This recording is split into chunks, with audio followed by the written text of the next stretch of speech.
Hello friends, welcome to PSC simplified. ഇത് നമ്മുടെ 12ാമത്തെ class ആണ്.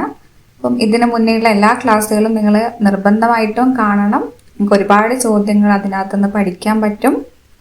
ഓക്കെ, ഇനിയുള്ള പരീക്ഷകൾക്ക് നല്ലൊരു റിവിഷനും ഒരുപാട് മോക്ക് ടെസ്റ്റുകളും എടുത്തു കഴിഞ്ഞാൽ നിങ്ങൾക്ക് ഉറപ്പായിട്ടും ഏറ്റവും മുൻപിലെ റാങ്കിൽ തന്നെ റാങ്ക് നേടി നിങ്ങൾക്ക് ജോലി നേടാൻ പറ്റും. അപ്പം അതിനകത്ത് യാതൊരു സംശയവുമില്ല. നല്ല രീതിയിൽ തന്നെ പഠിച്ച് മുന്നേറാൻ ശ്രമിക്കണം. അപ്പോൾ എല്ലാവർക്കും ഓൾ ദി ബെസ്റ്റ്. അപ്പം നമുക്ക് ക്ലാസ്സിലേക്ക് പോകാം. ഇന്ത്യൻ ഭരണഘടനയുടെ ആമുഖത്തെ ഭരണഘടനയുടെ ആത്മാവ് എന്ന് വിശേഷിപ്പിച്ചത് ആര്? പണ്ഡിറ്റ് താക്കൂർദാസ് ഭാർഗവ്. ഇന്ത്യൻ ഭരണഘടനയുടെ ആമുഖത്തെ ഭരണഘടനയുടെ ആത്മാവ് എന്ന് വിശേഷിപ്പിച്ചത് പണ്ഡിറ്റ് താക്കൂർദാസ് ഭാർഗവ്. ഓക്കെ, അപ്പം നമുക്കിതിൽ പണ്ഡിതനും കിട്ടുന്നുണ്ട്, ഭഗവാനും കിട്ടുന്നുണ്ട്. അപ്പോൾ ഇത് രണ്ടും വെച്ചിട്ട് നമ്മൾ എന്ത് ചെയ്യുക? ആത്മാവിലേക്ക് കണക്ട് ചെയ്യുക. ആത്മാവിനെ കുറിച്ചൊക്കെ സംസാരിക്കണമെങ്കിൽ ആരായിരിക്കും? അതൊരു പണ്ഡിതനായിരിക്കും. ഓക്കെ, അതുപോലെ തന്നെ ദൈവമായിട്ട് കണക്ട് ചെയ്തിട്ടൊക്കെ വെക്കുക. കാരണം ഒരുപാട് വിശേഷണങ്ങൾ വേറെ ഉണ്ട് ആമുഖത്തിൻ്റെത്. ഞാനൊരു സ്ലൈഡിൽ അത് കംപ്ലീറ്റ് ഉൾപ്പെടുത്തുന്നുണ്ട്. അടുത്ത ക്ലാസ്സിൽ തന്നെ നമുക്കത് ചെയ്യാം. ഖാരിഫ് വിളകൾ സാധാരണയായി വിളവെടുക്കുന്നത് ഏത് മാസങ്ങളിലാണ്? September, October. ഖാരിഫ് വിളകൾ സാധാരണയായി വിളവെടുക്കുന്നത് സെപ്റ്റംബർ, ഒക്ടോബർ മാസങ്ങളിലാണ്. ഹരിത വിപ്ലവത്തിന്റെ ഏഷ്യൻ ഭവനം, Asian home of green revolution എന്നറിയപ്പെടുന്ന രാജ്യം ഫിലിപ്പൈൻസ്. ഹരിത വിപ്ലവത്തിന്റെ ഏഷ്യൻ ഭവനം എന്നറിയപ്പെടുന്ന രാജ്യം ഫിലിപ്പൈൻസ്. ഇന്ത്യൻ ആസൂത്രണത്തിന്റെ പിതാവ് എന്നറിയപ്പെടുന്നത് ആര്? M. വിശ്വേശ്വരയ്യ. ഇന്ത്യൻ ആസൂത്രണത്തിന്റെ പിതാവ് M. വിശ്വേശ്വരയ്യ. മൺസൂണിന് മുൻപ് കേരളത്തിൽ ലഭിക്കുന്ന വേനൽ മഴയുടെ പേരെന്ത്? Mango shower. മൺസൂണിന് മുൻപ് കേരളത്തിൽ ലഭിക്കുന്ന വേനൽ മഴയുടെ പേര് മാംഗോ ഷവർ. ഭൂമധ്യരേഖാ പ്രദേശങ്ങളിൽ സാധാരണയായി ലഭിക്കുന്ന മഴ ഏതു തരത്തിലുള്ളതാണ്? സംവഹന വൃഷ്ടി. കൺവെക്ഷണൽ റെയിൻഫോൾ ആണ് സംവഹന വൃഷ്ടി. ഭൂമധ്യരേഖാ പ്രദേശങ്ങളിൽ സാധാരണയായി ലഭിക്കുന്ന മഴ സംവഹന വൃഷ്ടിയാണ്. ലോകത്തിലെ ഏറ്റവും ഉയരം കൂടിയ വേലിയേറ്റങ്ങൾ അനുഭവപ്പെടുന്നത് ഏത് രാജ്യത്താണ്? കാനഡയിൽ ഫണ്ടി ഉൾക്കടലിലാണ് ലോകത്തിലെ ഏറ്റവും ഉയരം കൂടിയ വേലിയേറ്റങ്ങൾ അനുഭവപ്പെടുന്നത്. സിങ്ക് ഹോളുകളുടെ രൂപീകരണത്തിന് കാരണമാകുന്ന ഘടകം ഏതാണ്? ഭൂഗർഭ ജലം. സിങ്ക് ഹോളുകളുടെ രൂപീകരണത്തിന് കാരണമാകുന്ന ഘടകം ഭൂഗർഭ ജലം. ക്വിറ്റ് ഇന്ത്യ പ്രമേയം അംഗീകരിച്ച കോൺഗ്രസ് സമ്മേളനം ഏതാണ്? 1942 ബോംബെ സമ്മേളനം. ക്വിറ്റ് ഇന്ത്യ പ്രമേയം അംഗീകരിച്ച കോൺഗ്രസ് സമ്മേളനം ഏതാണ്? 1942 ബോംബെ സമ്മേളനം. പൂർണ്ണ സ്വരാജ് പ്രമേയം പാസാക്കിയ കോൺഗ്രസ് സമ്മേളനം 1929 ലാഹോർ സമ്മേളനമാണ്. പൂർണ്ണ സ്വരാജ് പ്രമേയം പാസാക്കിയ കോൺഗ്രസ് സമ്മേളനം 1929 ലാഹോർ സമ്മേളനമാണ്. ഇന്ത്യൻ നാഷണൽ കോൺഗ്രസ് ആദ്യമായി വിഭജിക്കപ്പെട്ടത് 1907 സൂററ്റ് സമ്മേളനത്തിലാണ്. ഇന്ത്യൻ നാഷണൽ കോൺഗ്രസ് ആദ്യമായി വിഭജിക്കപ്പെട്ടത് 1907 സൂററ്റ് സമ്മേളനത്തിലാണ്. നിസ്സഹകരണ പ്രസ്ഥാനത്തിന് അംഗീകാരം നൽകിയ കോൺഗ്രസ് സമ്മേളനം ഏതാണ്? 1920 നാഗ്പൂർ സമ്മേളനം. നിസ്സഹകരണ പ്രസ്ഥാനത്തിന് അംഗീകാരം നൽകിയ കോൺഗ്രസ് സമ്മേളനം ഏതാണ്? 1920 നാഗ്പൂർ സമ്മേളനം. കേരളത്തിലെ ദേശനാമങ്ങൾ എന്ന കൃതി രചിച്ചത് ചട്ടമ്പി സ്വാമികൾ. കേരളത്തിലെ ദേശനാമങ്ങൾ എന്ന കൃതി രചിച്ചത് ആര്? ചട്ടമ്പി സ്വാമികൾ. സാമൂഹ്യ പരിഷ്കർത്താവായ ചട്ടമ്പി സ്വാമികൾ ജനിച്ച വർഷം ഏതാണ്? 1853. സാമൂഹ്യ പരിഷ്കർത്താവായ ചട്ടമ്പി സ്വാമികൾ ജനിച്ച വർഷം 1853. ചട്ടമ്പി സ്വാമികളുടെ സ്മാരകം സ്ഥിതി ചെയ്യുന്നത് എവിടെയാണ്? കൊല്ലം ജില്ലയിലെ പന്മന. ചട്ടമ്പി സ്വാമികളുടെ സ്മാരകം സ്ഥിതി ചെയ്യുന്നത് കൊല്ലം ജില്ലയിലെ പന്മനയിൽ. ചട്ടമ്പി സ്വാമികൾക്ക് തമിഴ് വേദാന്ത ശാസ്ത്രം അഭ്യസിപ്പിച്ചു കൊടുത്ത ഗുരു ആരാണ്? സ്വാമിനാഥ ദേശികർ. ചട്ടമ്പി സ്വാമികൾക്ക് തമിഴ് വേദാന്ത ശാസ്ത്രം അഭ്യസിപ്പിച്ചു കൊടുത്ത ഗുരു Swaminatha Desikar.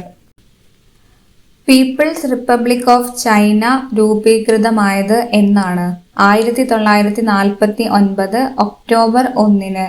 People's Republic of China രൂപീകൃതമായത് 1949 ഒക്ടോബർ 1.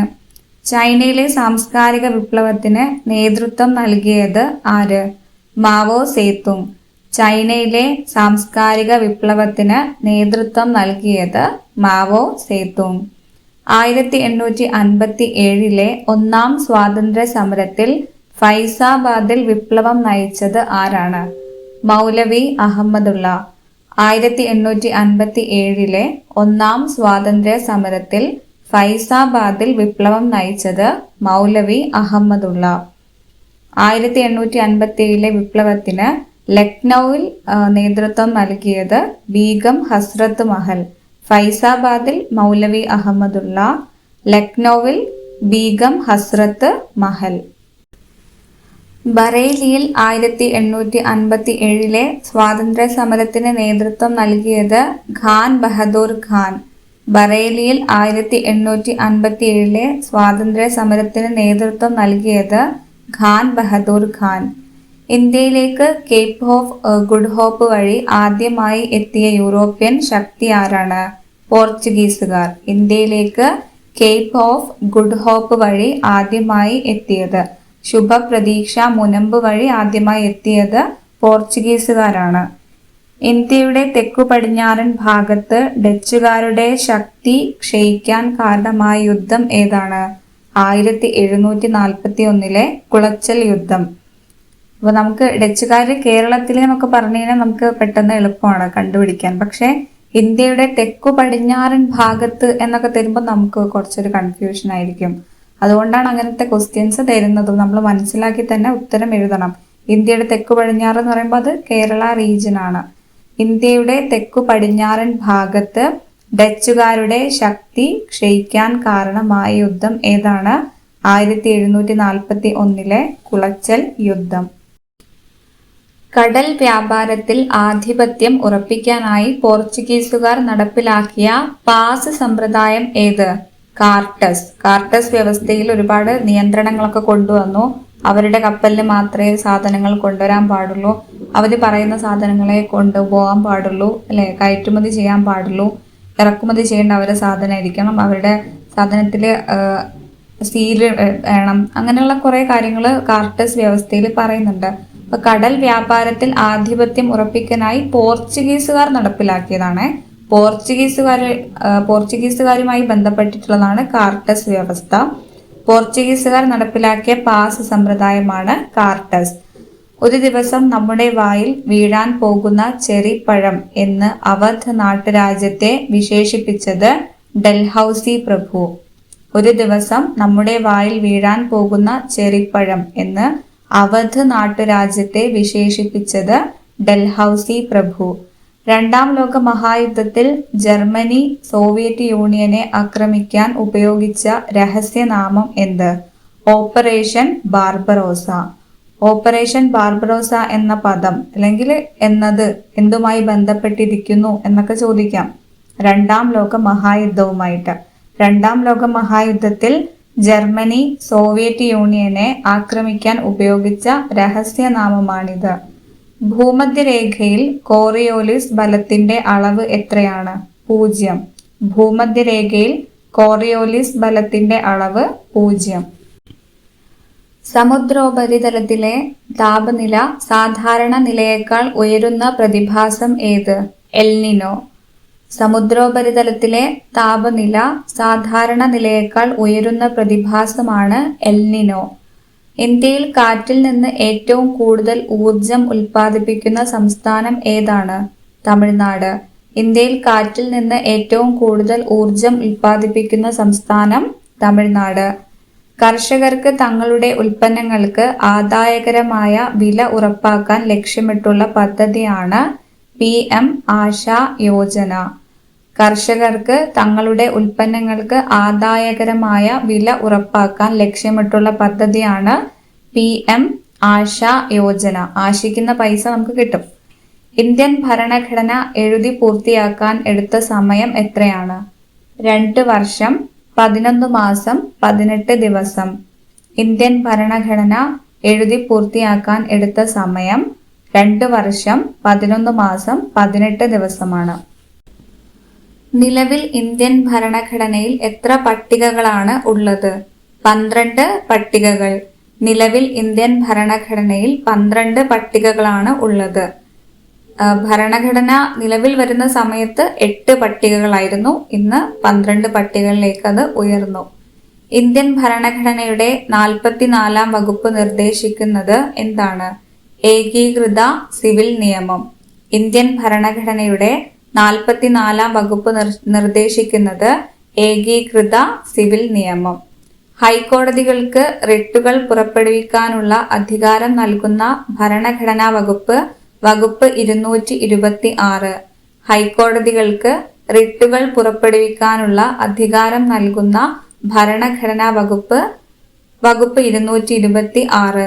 രാഷ്ട്രപതിയെ പുറത്താക്കുന്നതിനുള്ള ഇംപീച്ച്മെന്റ് നടപടികളെ കുറിച്ച് പ്രതിപാദിക്കുന്ന വകുപ്പ് ഏതാണ്? വകുപ്പ് 61. രാഷ്ട്രപതിയെ പുറത്താക്കുന്നതിനുള്ള ഇംപീച്ച്മെന്റ് നടപടികളെ കുറിച്ച് പ്രതിപാദിക്കുന്ന വകുപ്പ് 61. പെല്ലഗ്ര എന്ന രോഗം ഏത് വിറ്റാമിന്റെ അപര്യാപ്തത മൂലമാണ് ഉണ്ടാകുന്നത്? Vitamin B3. വിറ്റാമിൻ B3യുടെ പേരാണ് നിയാസിൻ. പെല്ലഗ്ര എന്ന രോഗം ഏത് വിറ്റാമിന്റെ കുറവ് മൂലം, അപര്യാപ്തത മൂലമാണ് ഉണ്ടാകുന്നത്? Vitamin B3. വിറ്റാമിൻ B3യുടെ പേര് നിയാസിൻ. മനുഷ്യ ശരീരത്തിലെ 24 മണിക്കൂർ ദിനതാളക്രമം നിയന്ത്രിക്കുന്ന ഹോർമോൺ ഏതാണ്? മെലാട്ടോണിൻ. മനുഷ്യ ശരീരത്തിലെ 24 മണിക്കൂർ ദിനതാളക്രമം നിയന്ത്രിക്കുന്ന ഹോർമോൺ മെലാട്ടോണിൻ. ഹേബിയസ് കോർപ്പസ് എന്ന റിട്ടിന്റെ അർത്ഥം എന്താണ്?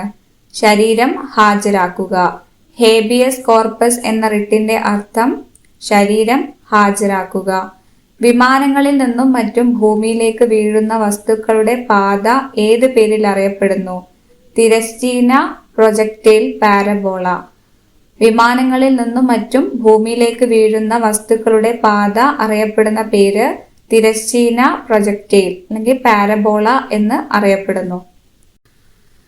രക്തത്തിലെ പ്ലാസ്മയിൽ ആന്റിബോഡി എയും ബിയും ഇല്ലാത്ത രക്തഗ്രൂപ്പാണ് AB ഗ്രൂപ്പ്. രക്തത്തിലെ പ്ലാസ്മയിൽ ആന്റിബോഡി എയും ബിയും ഇല്ലാത്ത രക്തഗ്രൂപ്പാണ് AB ഗ്രൂപ്പ്. AB ഗ്രൂപ്പിന് എന്തില്ല? ആന്റിബോഡി ഇല്ല. ബംഗാൾ വിഭജനം റദ്ദാക്കിയ വൈസ്രോയി ആര്? ഹാർഡിഞ്ച് പ്രഭു. ബംഗാൾ വിഭജനം റദ്ദാക്കിയ വൈസ്രോയി ഹാർഡിഞ്ച് പ്രഭു. ഇന്ത്യയുടെ ദേശീയ ആസൂത്രണ കമ്മീഷന്റെ ആദ്യ അധ്യക്ഷൻ ആരായിരുന്നു? നെഹ്റു.